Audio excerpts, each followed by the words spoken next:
చెప్పు, ఎందుకని మరి చెప్పు. అబ్బాబా, ఎవరు పారిపోలేదు కానీ మన ప్రతాప్ ఎక్కడా? ప్రతాప ఇక్కడ ఎందుకుంటాడు? జై పాతాళ వేరే ఉంటూ కోట్లో బాగా వేశాడుగా, ఉంటే అక్కడే ఉంటాడు. అక్కడ లేడనే శోభాదేవి గారు మన ఇంటికి వచ్చారు. వస్తారా అని? ఎవరు? శోభాదేవి. శోభాదేవి మన ఇంటికి వచ్చిందా? ఎందుకు? ప్రతాప్ను ప్రదీప్ అనుకుని ప్రదీప్ సాయంతో ప్రతాప్ని బంధించాలనుకుంటున్నట్టు మహీపతి. ఆగాగు, ఎందుకైనా మంచిది మళ్ళీ చెప్పు. మహీపతి ప్రతాప్ని ప్రదీప్ అనుకుని ప్రదీప్ సాయంతో ప్రతాప్ను బంధించాలనుకుంటున్నట్ట. అబ్బాబాబా, ఏక ఒకటే పరుడు గుర్రబండ్లాగా కొంచెం కొంచెంగా చెప్పు. మహీపతి, ప్రతాప్, ప్రదీపతి. ప్రదీపతి ఇంకొకసారి చెప్పు. ఒక్కసారి కాదు, 1000 సార్లు చెప్పినా నీకు అర్థం కాదు. నీదంతా మాలోకం. పెద్ద ఈవిడు తెలిసినట్టు. ప్రతాప్, ప్రదీపతి, మహీపతి. మహీపతి గుడుగుడుకు నువ్వు అడవస్తావు. ప్రతాప్, ప్రదీపతి, వీడవుడు. ఏమీ అర్థం కాలేదు. ఏమీ అర్థం కానప్పుడు పడుకోవడం మంచిది. పండుకోండిరా.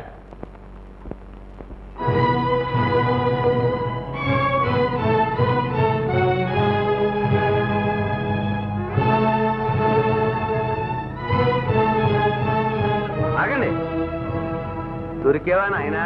ఎందుకైనా మంచిది కూర్చుకో, తీసుకెళ్ళి కట్టండి రా. పండుకోడరా, పండుకోడే.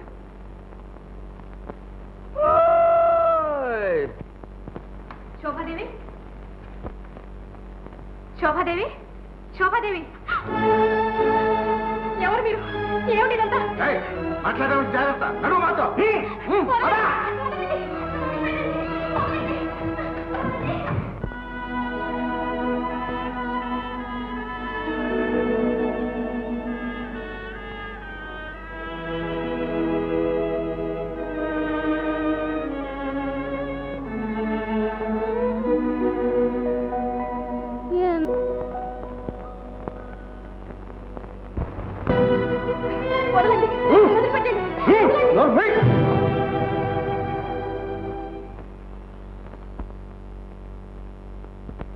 మీరు వెళ్ళండి.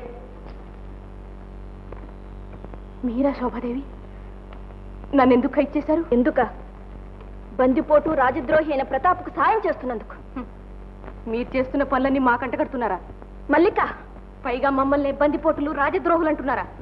దొంగని దొంగనటం తప్ప? ఇంతకీ ప్రదీప్ వేషంలో ప్రతాప్ తిరుగుతున్నాడని మొదట తెలిస్తే ఉరి తీయించేవారు, అంతేనా? లేకపోతే ప్రేమిస్తాననుకున్నావా? అటువంటి వేషాలు మార్చే గజ దొంగని ఏం చేసినా పాపం లేదు. శోభాదేవి, ప్రతాప్ను అపార్థం చేసుకోకండి. అతను గజ దొంగ కాడు, రాజద్రోహి కాడు. ఒక మహత్తర లక్ష్యంతో ఉద్యమాన్ని నడుపుతున్న మానవోత్తముడు. మానవోత్తముడు దొంగచాటుగా మా కోటలో జొరబడి నాన్నగారిని చంపుతానని బెదిరించి ఖజానా కొల్లగొట్టిన దొంగ మానవోత్తముడు. ఖజానాలు కొల్లగొట్టింది తన కోసం కాదు. ఏ ప్రజల్ని మీరు దోపిడీ చేస్తున్నారో ఆ ప్రజల్ని కాపాడడానికి వేరే గత్యంతరం లేకపోయింది. మల్లిక, వడగళ్ల వర్షంలో మండు టెండల్లో చెమటోడ్చి పనిచేస్తాం. చిన్న చిన్న మొక్కల నాటి నుండి కనుపాపల్లా కాపాడుకుంటూ పెంచుకొస్తాం. తీరా మా శ్రమ ఫలించి ధాన్య రూపం దాల్చగాని నిర్దాక్షిణ్యంగా మా నోళ్లు కొట్టి మీరు దోచుకుంటారు. అబద్ధం. మేము ఇటువంటి అత్యాచారాలు చేసినట్టు ఇదివరకు మాకెవరూ ఫిర్యాదు చేయలేదు. అవును, చెయ్యలేదు, చెయ్యం కూడా. రాజమహల్లో నివసించే వారికి పూరి గుడిసెలో ఉండేవారికి ఇదే తేడా. మహల్లో నివసించేవారు ప్రతి చిన్న విషయం గోరంతలు కొండంతలుగా చేస్తారు. పూరి గుడిసెలో ఉండేవాళ్ళం ఏ ప్రమాదం కలిగినా అది భగవంతుడు కల్పించిన బాధగా భావించి సహించి ఊరుకుంటాం. అందుచేతే మా కష్టాలు మీకు అంటపడవు, మా బాధలు ఫిర్యాదులు కావు. శోభాదేవి, ప్రతాప్ తండ్రిని ప్రతాప్ కళ్ళ ఎదుటే బలవంతంగా చంపటం అత్యాచారం కాదా? ఏమన్నా మల్లిక? అవును, ప్రతాప్ తండ్రి కూడా ఒక వీరసైనికుడని బహుశా మీకు తెలియదు. ఆయన తన జీవితం అంతా మీ రాజ్య రక్షణ కోసమే ధారపోశాడు.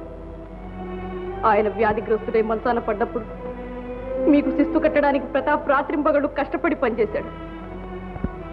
సంపాదించిన కాస్త డబ్బు ఆ తండ్రి మందులకే ఖర్చు అయిపోయింది. సమయానికి మీకు శిస్తు చెల్లించలేకపోయాడు. ఒకనాడు ఆ ప్రచండు రాకాసిలా రానే వచ్చాడు. పాపం ఆ వృద్ధుడు ప్రచండుడి కాళ్ళ మీద పడి ప్రాధాయపడ్డాడు. కానీ ఆ పాషాణ హృదయుడు ప్రచండుడికి కొంచెమైనా దయ కలగలేదు.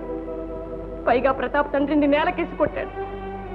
అంతే, అలా పడిన వృద్ధుడు మళ్ళీ లేవలేదు. ప్రతాప్ తన తండ్రి శవాన్ని తీసుకుని ఇల్లు వదిలి వచ్చాడు. అప్పటి నుంచి అతని ఇల్లు ఆస్తి అన్ని మీ ఆస్తిలోనే చేరిపోయాయి. అంతే, ఆ క్షణం నుంచి ప్రతాప్ దిక్కులేని వాడయ్యాడు. చాలు మల్లిక, చాలు. ప్రతాప్ ఈ విషయాలన్నీ నాతో ఎందుకు చెప్పలేదు? మల్లిక, నన్ను అతని దగ్గరికి తీసుకువెళ్ళి క్షమార్పణ కోరుకుంటాను. ప్రయోజనం ఉంటుందనుకోని శోభాదేవి. అతని హృదయం కూడా నా హృదయంలాగే కుమిలిపోతుంది. అలా అనుకు మల్లిక. నువ్వు స్త్రీవి. స్త్రీ హృదయం స్త్రీయే బాగా అర్థం చేసుకోగలదు. మల్లిక, నా మనసు మీకు అర్థమైతే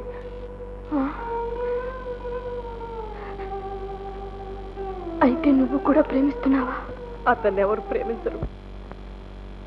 అయితే నువ్వు ప్రేమిస్తున్నట్టు ప్రతాప్కు తెలుసా? నేను ప్రేమిస్తున్నట్టు అతనికి తెలియదు. నేనెప్పుడు వెల్లడించలేదు కూడా. శోభాదేవి, ప్రతాప్ మీవాడే. మల్లిక, అవును శోభాదేవి, ప్రతాప్ మీవాడే.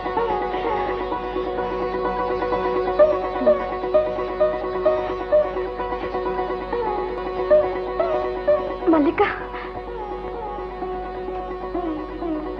ఎవరక్కడ? ఈమెను భద్రంగా ఇంటికి తీసుకువెళ్ళు.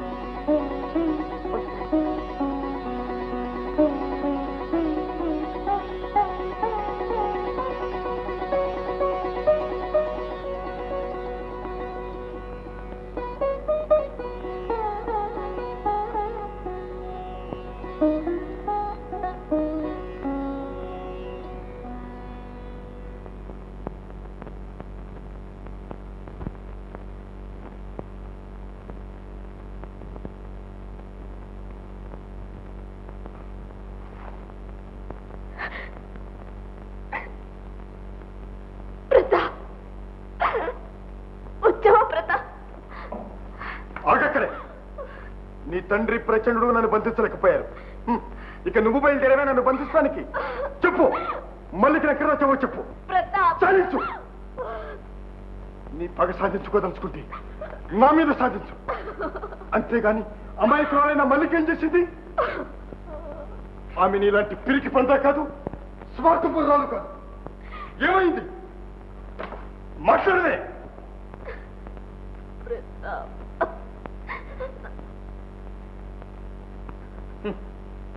నీ కళ్ళబలి ఏర్పులతో మోసం చేయలేవు. చెప్పు, నిజం చెప్పు. మల్లికి ఏం చేసావో చెప్పు. శోభ, శోభ, శోభ, శోభ, శోభ. వచ్చి పడిందమ్మా, వచ్చి పడింది. పెద్ద పిడుగులాగున వచ్చి పడింది మహారాజు గారి ఆజ్ఞాపత్రం. నేను మహారాజు గారి ఎదుట హాజరు కావాలట. ఆ ప్రతాపుని మనం బంధించాలట. ఎలా బంధించటం? మన ప్రచండుని అతడు బంధిస్తే ఏమవుతుందోనమ్మా, ఏమవుతుందో. నాన్నగారు, ప్రతాప్ నేను మీకు అప్పచెప్పగలను. ఏమన్నావు? ప్రతాపుని నువ్వు నాకు అప్పచెప్పగలవా? నిజం నాన్నగారు, కానీ ఒక షరతు. ఏం షరతు? అతన్ని క్షమించాలి. క్షమించడమా? బందిపోటు దొంగని క్షమించడమా? నీకేం మర్చిపోయి మాట్లాడుతున్నావా? లేదు నాన్నగారు, మతి ఉండే మాట్లాడుతున్నాను. మీరు ప్రచండుడే కాదు, మహారాజు కూడా. ప్రజలు ప్రేమిస్తున్న ప్రతాప్ను బంధించడం సాధ్యం కాదు. లేదు శోభ, లేదు. నీకు నిజంగా మర్చిపోయింది. నాన్నగారు, నా మాట వినండి. ప్రతాప్ను క్షమించడం అటు ప్రజలకు ఇటు మనకు కూడా క్షేమం. అవసరమైతే నా మాటగా మహారాజు గారితో చెప్పండి. మహారాజు గారితో చెప్పడమా? మహారాజు గారితో? పోయింది, పోయింది. మతి పూర్తిగా పోయింది.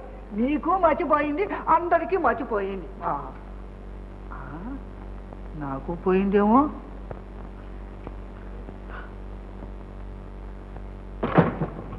ప్రతాప్, ఇంకా ఇక్కడే ఉన్నావా?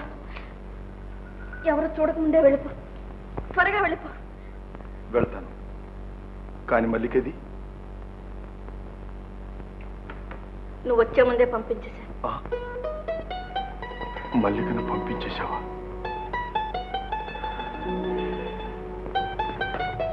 నేను నిన్ను అపార్థం చేసుకున్నాను, అందుకు సిగ్గుపడుతున్నాను కూడా. వెళ్ళు పెద్ద, త్వరగా వెళ్ళు. శోభ, మారు వేషంలో నీకు పరిచయం కావడం మోసం కావచ్చు.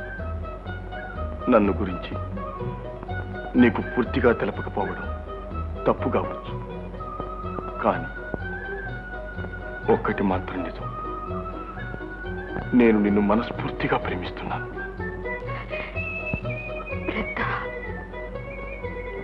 తెలుసు, నాకంతా తెలుసు. వెళ్ళు, త్వరగా వెళ్ళు ప్రతా. సరే, మళ్ళీ వస్తాను. అప్పుడు నువ్వు నాతో తప్పక రావాలి. ఏది మాటివ్వు. అలాగే, వెళ్ళు.